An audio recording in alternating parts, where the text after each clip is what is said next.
Hey, everybody, it's Eddie from Tokyo. This is your cryptocurrency update from Japan and the XRP Killer. Again, first it was the GPI by Swift, then it was JP Morgan's Quorum, and then, of course, Fnality with their stablecoin, and then as of late, the CBDCs, the central bank digital currencies. That was definitely going to kill XRP.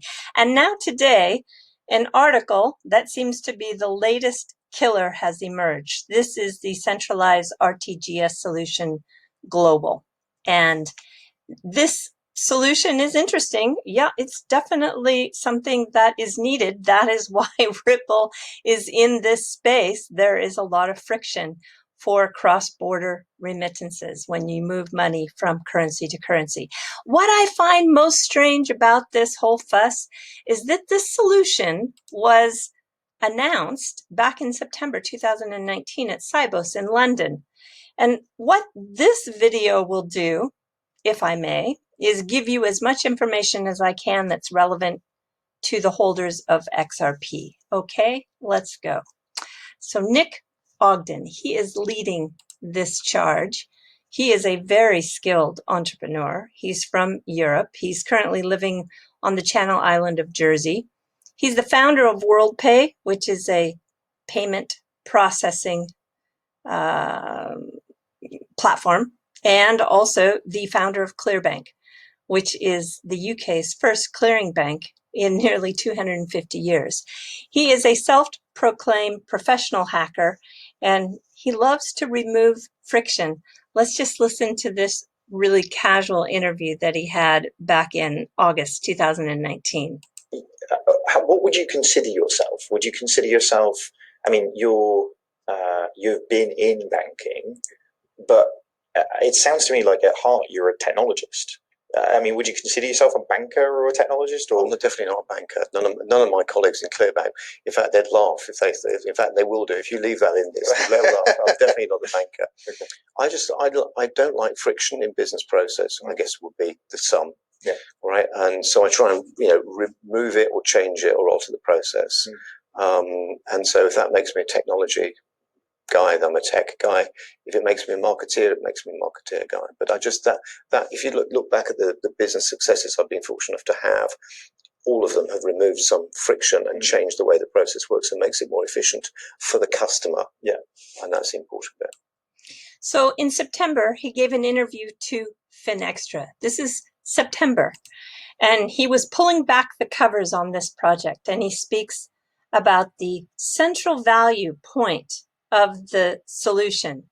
And I want you to just listen carefully, because this is, of course, all about viewing the liquidity, because it's invisible. Have a listen to this really short portion. The world's looking to build RTGS platforms to speed domestic payments, but there isn't a global RTGS.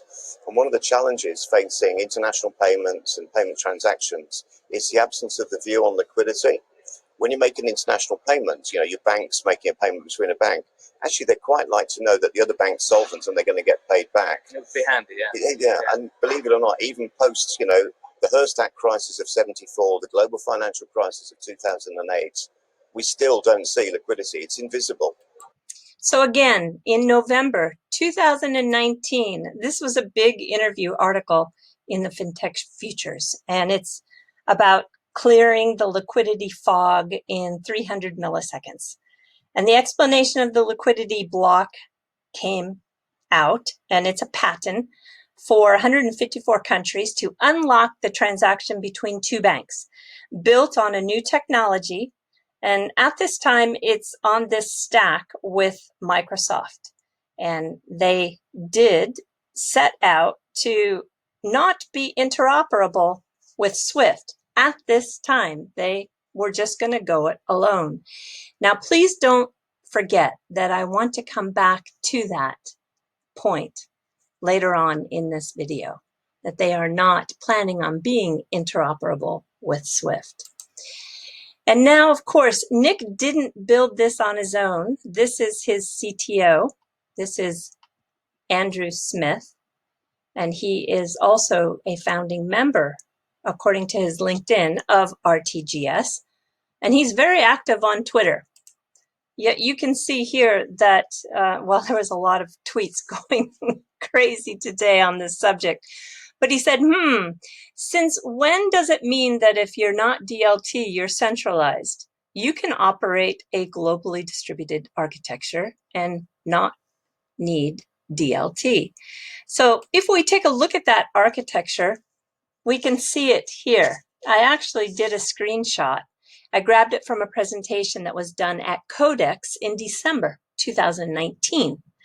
And that Codex video only had 124 views.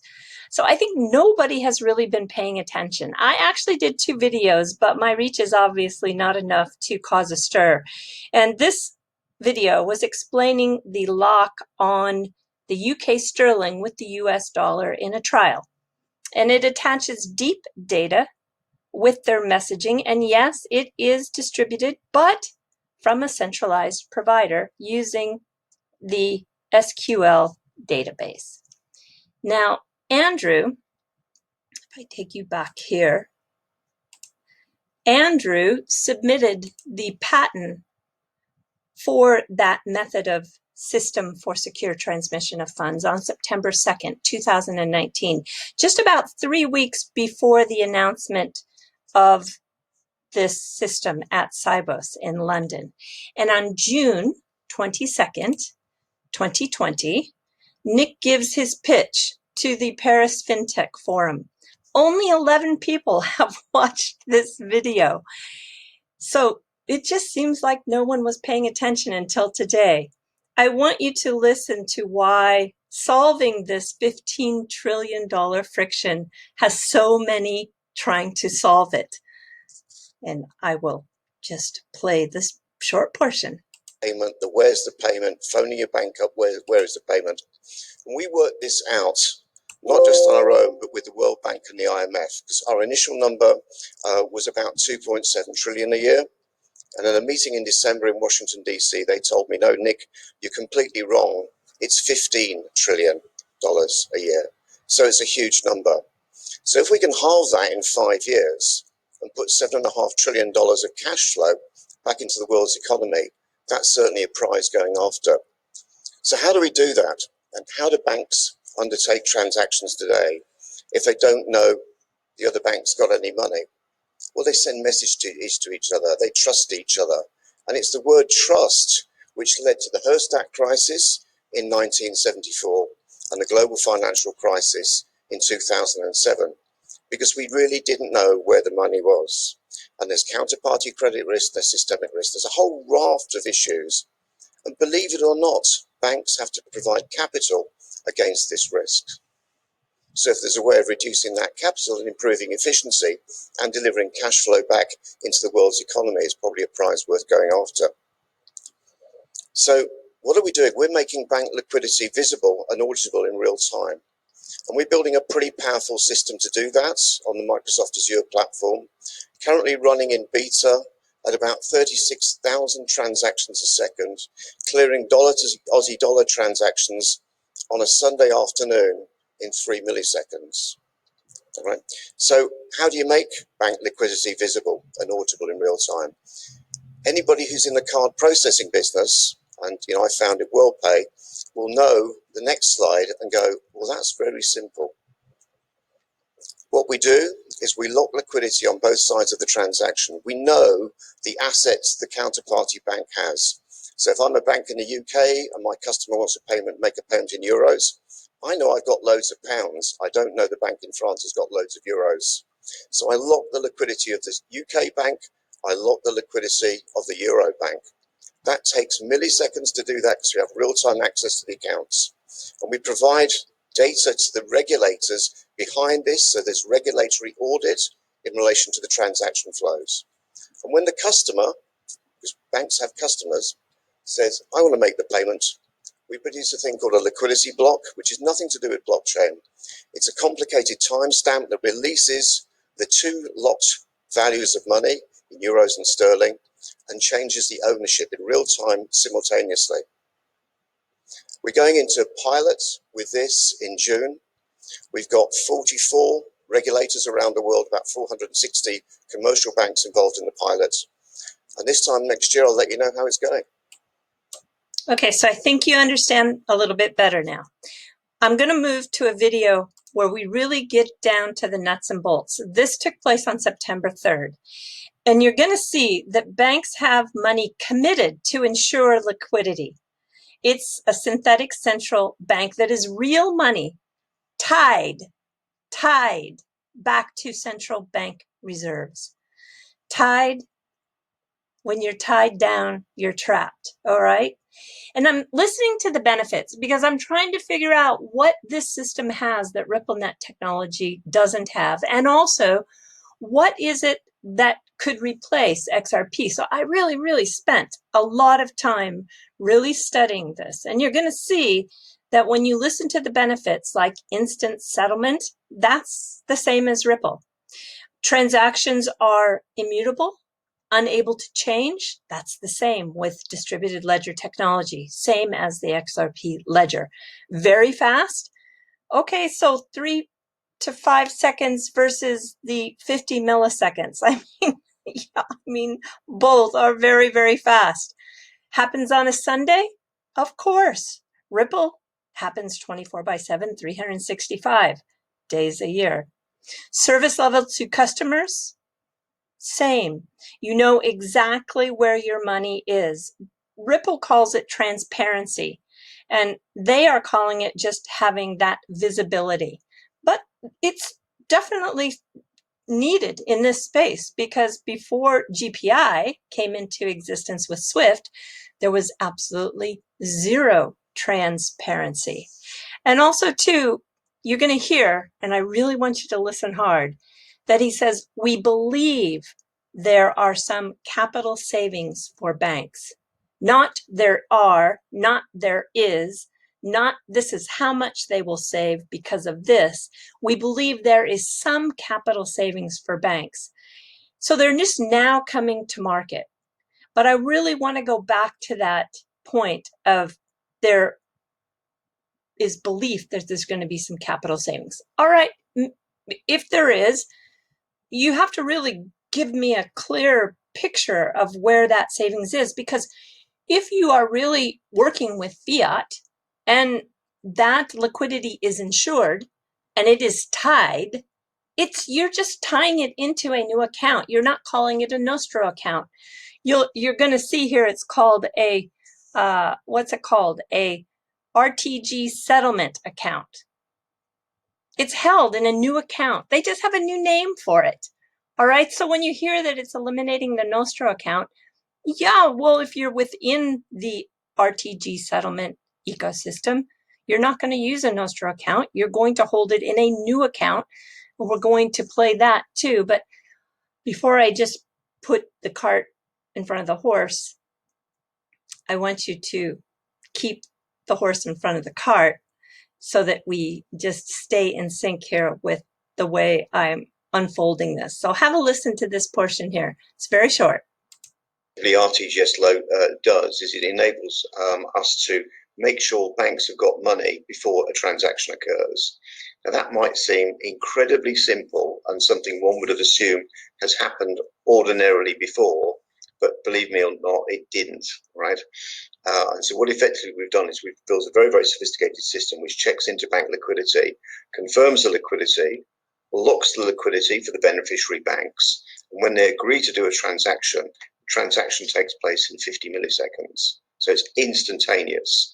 What it does is it changes the ownership, the beneficial ownership of the funds securely, and it's replicated in what we call synthetic central bank money. So what this means is that it's real money tied back to central bank reserve. Real money tied back to central bank reserves. So the transaction's immutable. Now, there are many benefits of this for both businesses and consumers in basically having access to faster, very fast payments via their institutions globally. You know, for example, you could send a payment from America to Australia in 50 milliseconds on a Sunday. Done. And the benefits of that are clear. The benefits for banks are tremendous because they can actually start to deliver service levels to their customers. So as opposed to the normal, question that a business owner will have to his bank, can you tell me when the money will arrive, or can you tell me where the money is? And the same for consumers. They know that it will be there within a very, very short period of time, way less than a minute, which is faster than anything that anybody's experiencing currently. And the other benefits for banks, we believe, are there's some capital savings in relation to the construct of the accounts that we've created. And we're working with a number of groups now globally in relation to those discussions.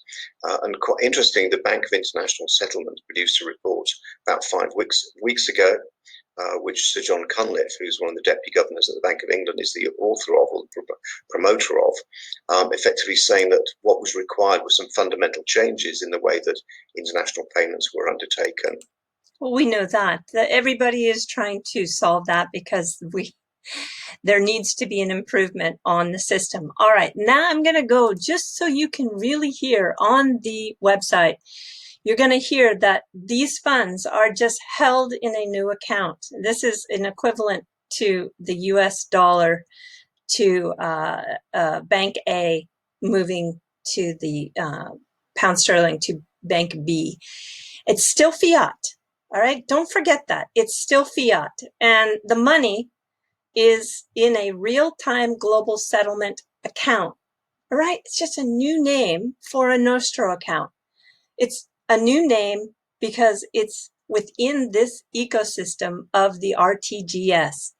And they verify it, yeah, because it's parked. It's sitting idle. It's locked in place. So, sorry, this is not what XRP does. All right, listen to this portion. With Bank A's liquidity locked and with Bank B open to accept the payment request, RTGS.global again validates and locks £100,000 at Bank B, the amount due to the beneficiary. You know what? I didn't set this up. I need to take you to 202. All right, here we go. Right. I'm not good at this. Right here. Okay, here we go. Very short, like 38 seconds. Then RTGS.global operates using identical rules and processes. Now, when Bank A in America asks a counterparty bank to initiate a sterling-denominated payment, RTGS.global applies an instantaneous liquidity lock on equivalent US dollar funds held in a new account called a real-time global settlement account at Bank A.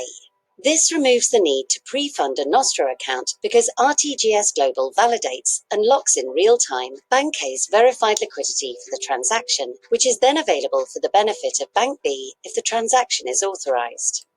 So the money is still locked up. The dollars are still sitting there idle. It's just that RTGS provides this software on the Microsoft Azure stack to be able to be an auditor of this ledger. That is what they're doing. They are just really being the middleman. They are in the middle of this transaction. So yeah, I would imagine that if you really understand, it's a great solution. And there's going to be a lot of people trying to solve this solution because, of course, the trillions of dollars that are tied up. But this is not an XRP killer. This is just another solution. And definitely, the reason why I wanted to say that they are within their closed system and they don't have, at least according to what we've seen in the past and what's being said now, they don't have any desire to be interoperable with Swift. Now, just kind of think for a second. Wouldn't it be interesting to think that Swift would all of a sudden want to embrace Ripple because they are afraid that their Swift GPI is irrelevant now? I mean, you have to understand that in the world of being strategic, what was once your enemy could be your new friend. I'm just saying that don't be surprised if you see some new alliances in this space. And now I'm just going to share with you something that is just perfect to end this video with, because bonjour, Philippe. Ooh la la. This is the best video about this whole situation that kind of broke loose today. And not only do I think it's fantastic, but Nick Ogden also said it's the best and funniest video he's watched in a while. It is. Okay. Philippe, you're brilliant. Let me just end this with a smile on your face. Hello everyone. Bon, today the big news, hein? Global RTGS with Microsoft Azure. Global banking, clear bank is oh la la, it's hot, hein? It's hot. But don't worry, I'm gonna explain you. Alors, how does it go? You have the global system, RTGS, global system. It's global and it's centralized because the big banks, they have decided everyone stays at this place. Correspondent banking, shut up, don't move, you stay where you are in the network. Hein? Okay? Serious? Attention. We are the big boss, we decide. Okay? It's our system because they don't still said how much it will cost the bank to participate in the network. Hein? It will not be free. That's for sure. Enfin bon. How is going the payment? Easily, hein? What they do, they say, bank A wants to pay bank B. The system says, okay, we can do the payment, but where is the liquidity? Does everyone have the liquidity? Where is your liquidity? You have the liquidity, and you have the liquidity, and you have the liquidity, and you too. Everyone has the liquidity. Block! We block! Everything is blocked. We don't move anymore. And then now, we're making the payment. Take your chrono. Payment! 50 milliseconds. Yeah, well, that was just a test, huh? Currently, it's just a test. And then what they do, they take the money, say, Federal Bank, you guarantee it, huh? It's done. Immutable. It's like in the blockchain, but it's not a blockchain. You are the blockchain. And that's it. That's the payment. So they say that actually they can do some reconciliation nearly real time, but still they use the current liquidity that exists a bit everywhere in the world. They say they don't need Nostro accounts, but that still the liquidity must be somewhere because they still use the same fiat system that is existing. And as someone said, can't remember the name, but he said we all know where fiat is going. So how long will it live? Well, actually, we don't know because it's still not live. No, commercial launch is just for next year. So, well, we wish them no well. Actually, they now are the big competitors of Swift GPI and Xcurrent. But actually, it has nothing to see with on-demand liquidity. No, on-demand liquidity remains the king in cross-border payments. So, keep cool, guys. Just another XRP killer that will actually kill nothing. I think it's the first time I've cried on a video. I just think it's so funny. Oh, Philippe, you made my day. I mean, so many people got so up in a wad today. That was just too funny. Oh, gosh. I know this is the first time I've cried with laughter in a video. I love it. All right, so after all this craziness today, I need to go to the Lime Resort in Niigata, which is the Lime Resort Myoko. Myoko is a part of Niigata that is, if you were to take Tokyo and just go pretty much straight west, you're going to run into Niigata. It's a little northwest. Anyway, we're jumping into the fluff if you haven't noticed. So I need this because I need to go to the healing forest with a medical trainer. That is what this Lime Resort offers. And it's a new concept hotel. And they will provide you a stay plan through, this is a special event they have for the fall. And you can be shuttled to the magnificent forest with a certified medical trainer to heal your mind and body in nature. And they take you on a walk course. This is really pretty fabulous nature in terms of Japan. And it is a ski resort in the winter, but you're going to walk around this Kurochime Plateau and go to the Oshika Pond, and it's just very rich natural environment.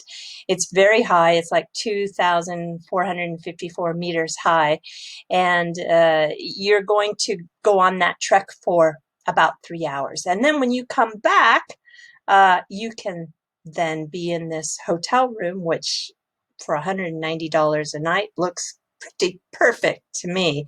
And again, you may not want to stay in your room the whole time, although you can go to the restaurant on premise, or you can have it delivered to your room. But there is also the natural black mud bath, and there is also the rock bath, and there's a natural hot spring bath too as well. And if taking one of these hot springs is not your cup of tea, then take the pottery class, where you actually will make something you can take home that is made from the soil of Myoko, which is a little bit special.